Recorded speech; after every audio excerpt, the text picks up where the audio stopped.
All right, ladies and gentlemen, welcome back. We're going to give Tortious Interference 7 a shot today. You may have seen some of the promos. Thank you for everyone who's been paying attention and who's shown support in whatever way they are able to.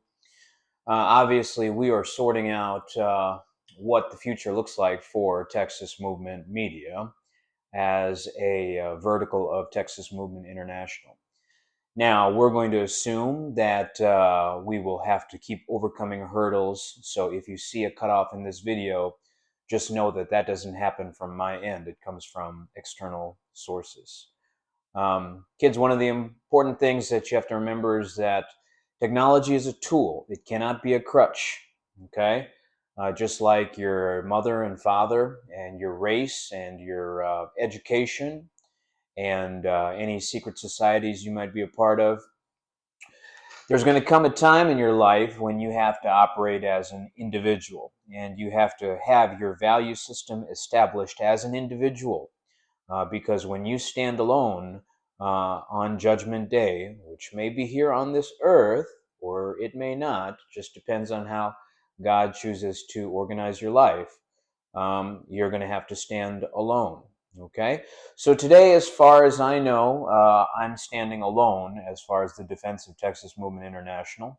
But I know that because it's a purposeful mission, that whatever happens, the right outcome will manifest. And I'm going to walk according to the faith that I have in that mission.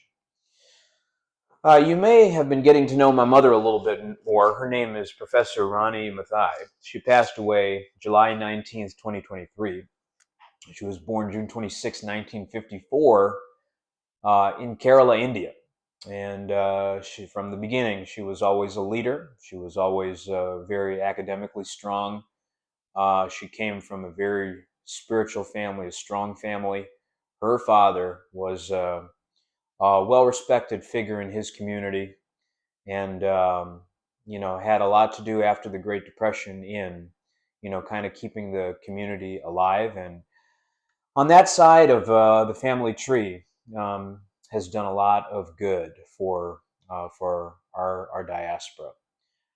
So that's the lineage that I come from. And so even though I take some of my cues, no pun intended, from hip hop culture, I'm very grateful for my ethnic foundation that allows me to live in this country with a sense of dignity and pride.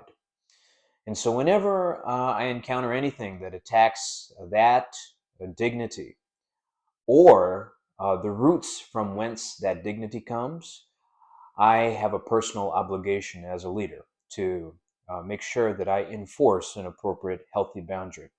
Okay? And that's a good lesson you can take into any relationship that you go into, whether it's personal or professional. All right? Today we're going to attempt Tortious Interference 7, the seventh installment.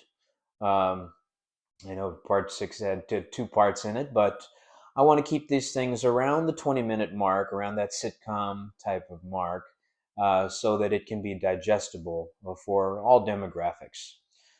There is going to be some content that may be more applicable to adults and entrepreneurs.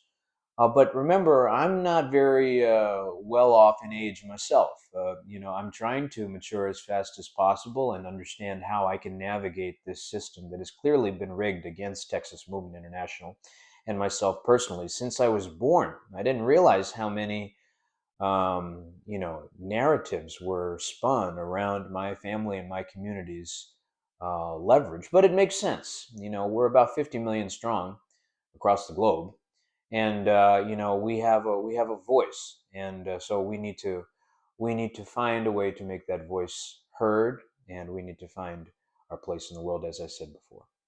So we were discussing kind of the definition of tortious interference, and we were discussing kind of civil conspiracy. It's when two or more people agree to accomplish a wrongful act or take a lawful act by unlawful means, and then take steps in that direction. So I told you that when Eastern parents have children, a lot of times they take on the trauma of their ancestors. So if you had a dragon lady for a mother, and you had a father that would never accept even an A minus, that, my goodness gracious, you better be absolutely sure the curriculum that you're following is 100% accurate. And there are so many discrepancies in the curriculum we receive here in the United States of America, especially the further back you go. Now, uh, a tree is known by its fruit. So we see the incoming freshmen, like my father taught critical thinking and writing, entry level writing course for many years. And so the storytelling ability that I have doesn't come from Ali Sadiq, even though I like his work very much.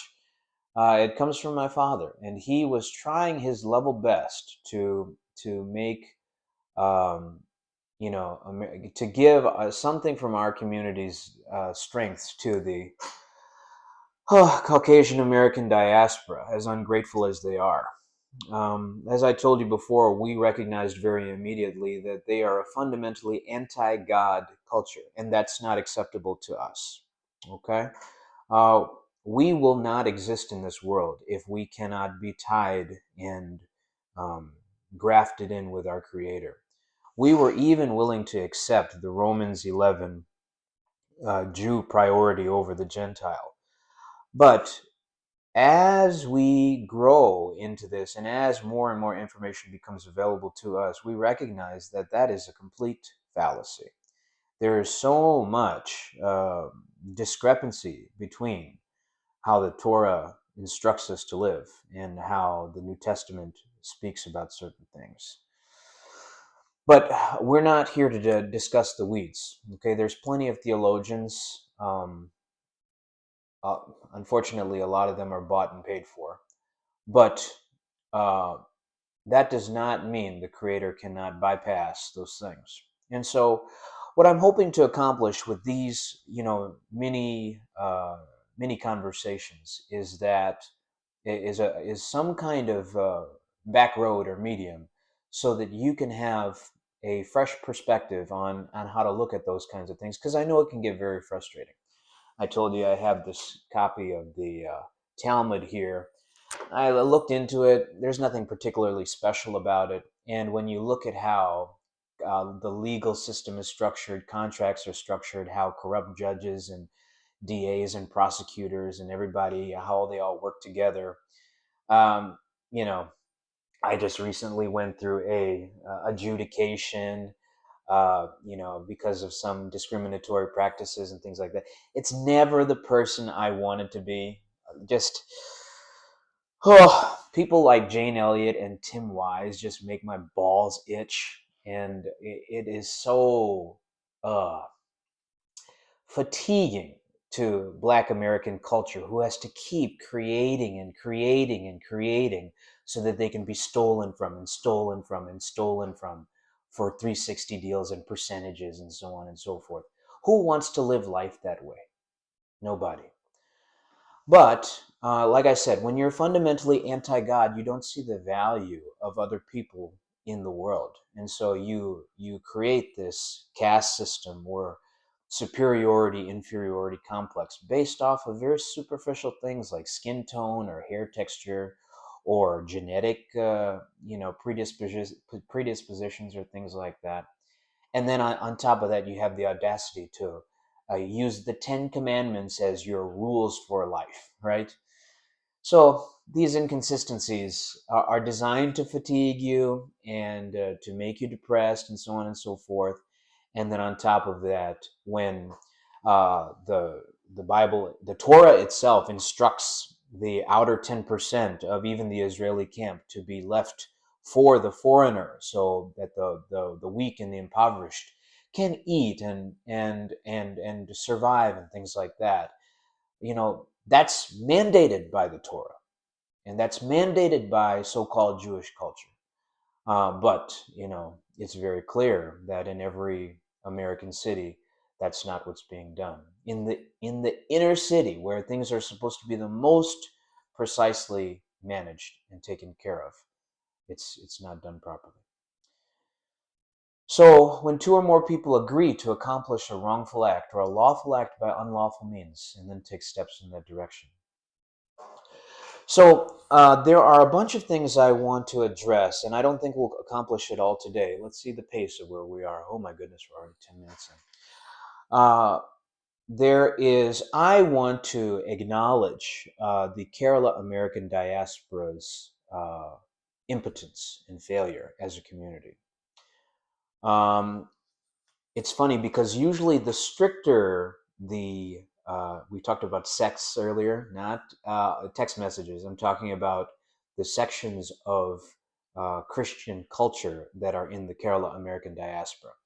Usually, the more strict it is in the religious setting, the worse the people act when it comes time to actually interact with community members. One of the reasons that one of my first priorities when I was 18 years old and went to the Illinois Institute of Technology was to learn the fundamentals of boxing, was that I knew that our culture did not have a history of combat experience. What combat training does, and anybody who is in Gervonta Davis's coach will tell you that boxing saves lives. And, great coaches and mentors like Virgil, please forgive me, Andre Ward, Virgil Hunter, I believe. I used to know these things off the top of my head, but I have to fill my head with all this nonsense in order to continue to survive. So I have to push old stuff out, like your iPhone storage data. But great mentors come from the ring. Even people like Freddie Roach and, Customato and so on and so forth. Um, they can preach, practical wisdom, and pastors are the same way. So yes, you can learn things from T.D. Jakes, even though some of the practices of the first family aren't always the best. Cora, apologize to that lady and stop doing those things. When two or more people agree to accomplish a wrongful act or a lawful act by unlawful means and take steps in that direction, so a husband and wife can conspire against another family. Ananias and Sapphira, you remember that story from the book of Acts? They conspired to keep a portion of the profits. They wanted the clout of being able to say they gave to the ministry while holding on to the profit as well. That's an example of having your cake and eating it too. So you know how Vivica A. Fox is like 70 years old, or Lisa Ray now, big figure in Chicago, Players Club. Ronnie, remember that? Ronnie from the Players Club? Now Lisa Ray wants somebody to pay for her 70-year-old vagina, for all her bills paid. And what's she going to do? Shop. Okay? So as awful as that sounds, that's what having an Indian father can be like sometimes. Because if you don't have combat to tell you the truth, if you haven't been punched in the face, if you haven't been beaten by someone stronger than you who can truly oppress you with force, you won't understand how privileged you actually are. And so you remember how in Everybody Hates Chris, the father would say, I allow you to eat my food, use these lights, sleep in the bed, and so on and so forth. The strong allow the weak to survive. And the strong allow the weak to live in health and peace and safety. So, knowing the combatants of and the champions of your contemporaries is very, very important. And so, even though I sometimes have a cavalier nature when I speak about certain things relating to hip hop culture and the intersection of that and street business, I'm very, very careful, and I try to do those things relatively prayerfully, because I'm speaking as a defender of my diaspora, not as an enemy combatant of any particular family, because people join those families for protection and for kind of an association that makes them feel included and wanted, and I recognize that.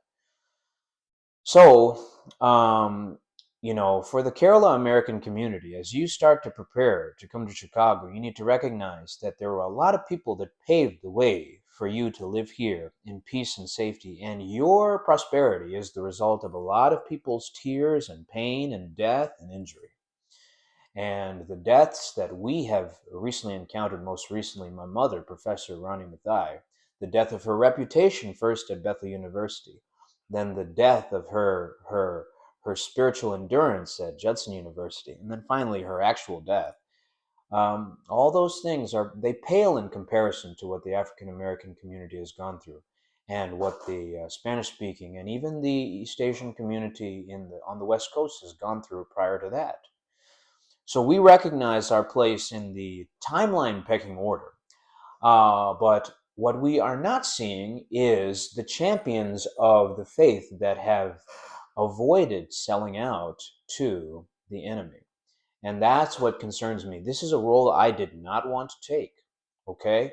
My desire was to use the medium and vehicle of athletics and of the social scene to be an entrepreneur and to kind of use my behavior towards other entrepreneurs in kind of a giving way, in the way that the early church shared and shared alike resources with other people. That was my desire.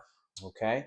But circumstances have forced me to be a little bit more vocal, and by the grace of God, I was given a little bit of communication ability. And so, reluctantly, I have to do these things. As I told you before, political office, the theater of that, I have no interest in. Comedy, things like that, I don't consider my life to be a joke. I don't consider myself to be your comic relief. I don't consider myself to be a charity case for your pity or approval. I've never thought of myself that way. And it's detestable and deplorable to me when I see people that do that. Now, the problem is, see where we are? The problem is that my greatest opponents will be those people in my own diaspora that have chosen that as a way of life. But nowhere in the Bible does it say that that is allowed.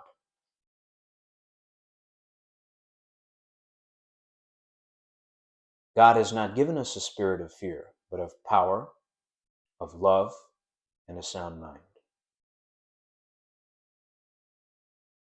If you can only use the scriptures to enforce undue influence on people weaker than you,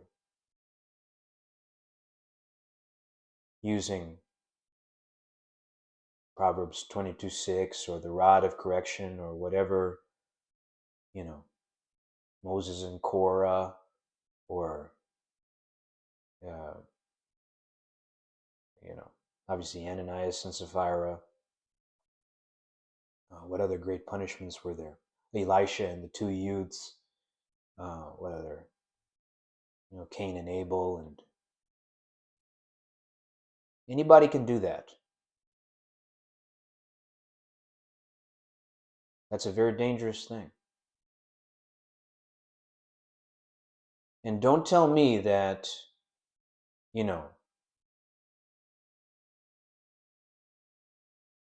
Denzel, uh, Denzel Washington had a quote about is the sheep preaching hate. I'm going to mess it up, so I'm not going to quote it. But who's really the evildoer? The person who responds to abuse? Is it the woman that throws grits on Blair Underwood in the Tyler Perry movie? That's what you people like, right?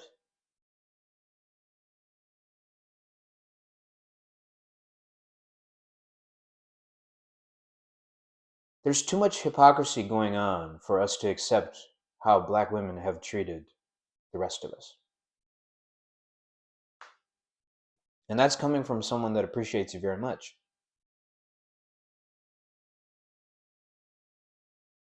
But you've taken, like my father, the slave master's scraps,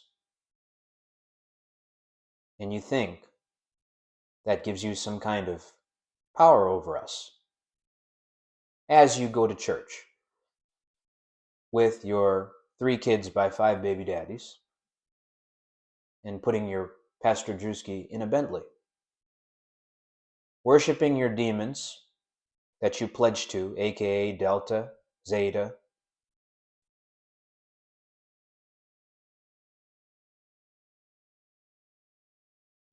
These are dangerous things that you're doing.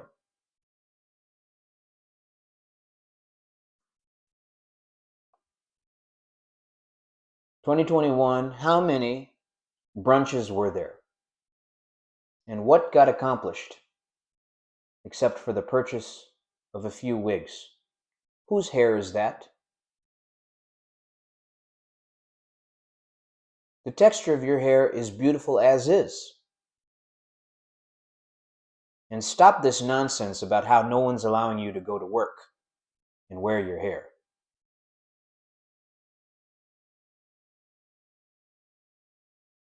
The conditions of your community are by your own approval and design. Every time the serpent comes to you, you eat the apple before they even finish the sentence.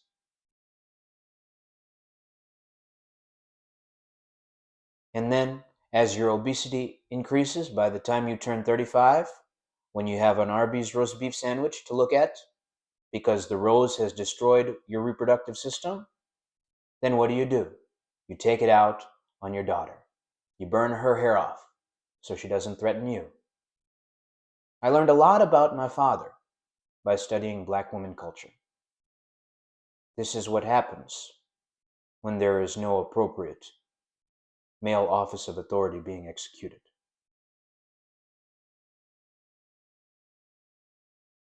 This is the fruit of the Jewish tree in America.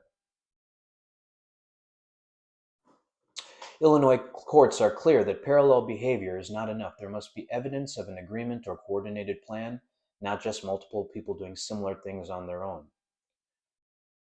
I think there's plenty of evidence to show that the Jewish media, Mona Scott Young, hip-hop culture, Viacom's ownership of BET, the continuous playing of Baby Boy over and over again as programming, Lee Daniels movies, Oprah Winfrey. Reagan talked about trickle-down economics. There is a social trickle-down economics that has happened because of black culture.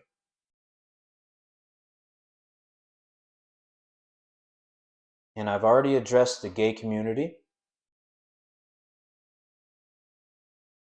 The gay community takes from black women. The black women take from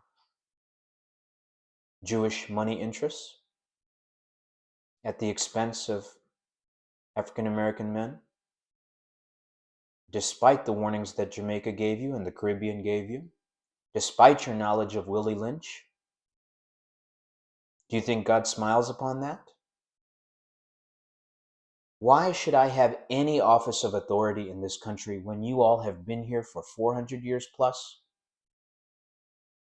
Praying for deliverance? Praying for reparations?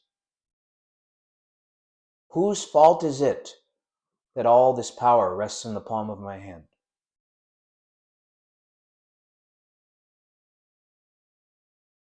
With nothing in my bank account and what little I have trying to be taken, so that I can't even print out a page for an appeal to eat. But as I told you before, the Lord is my shepherd. I shall not want. He prepares a table before me in the presence of my enemies. You have to hang upon every word I say when you have all the money. This is the humor of Almighty God. And someday it may happen to me if I'm not careful.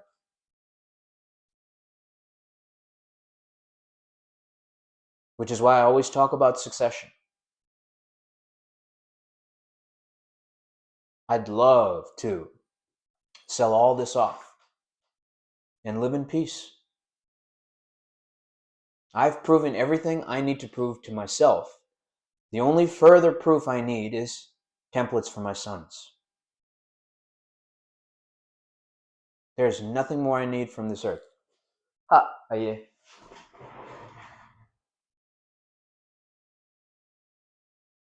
Ah. Anyway, I had Ashkedom on there.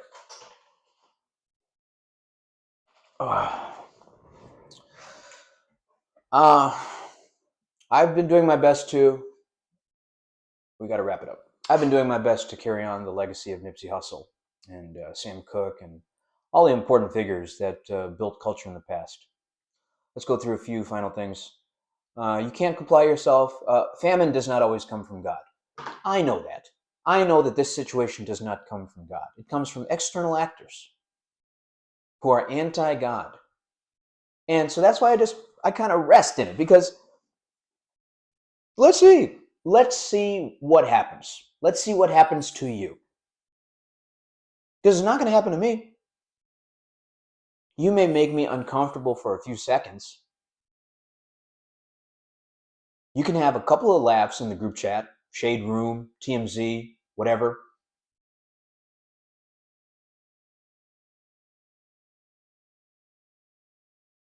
But a lot of us are out of our 20s now. And you ran out the string into your mid-30s. You have nothing left. Steroids won't help you now. Vaginal rejuvenation won't help you now. The emotional trauma, the damage has been done because you started when you were 13. And you tried to poison my boys and girls. And unfortunately, it worked a little bit. I couldn't get the job done fast enough so that my mother could see my victory. But the Lord's wisdom is greater than mine. He allowed her to be taken because perhaps he needed to demonstrate something in our generation uniquely. So it's my job to steward it appropriately. Famine does not always come from God. You cannot comply your way into freedom. I learned this by trying to ask my father for help. It's exactly the same as trying to give a white police officer or a Jewish lawyer or judge a sob story. They'll give you that face right there. You cannot commoditize slavery and victimhood. Okay, you can't own slave ships and have days off on Wall Street for Yom Kippur for selling slaves, and then also have Jews in the Thurgood Marshall movie saying, "Oh, what did your father say about being called a kike?" It's reprehensible behavior.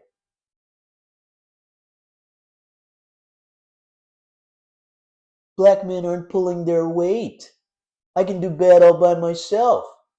How's Taraji look now?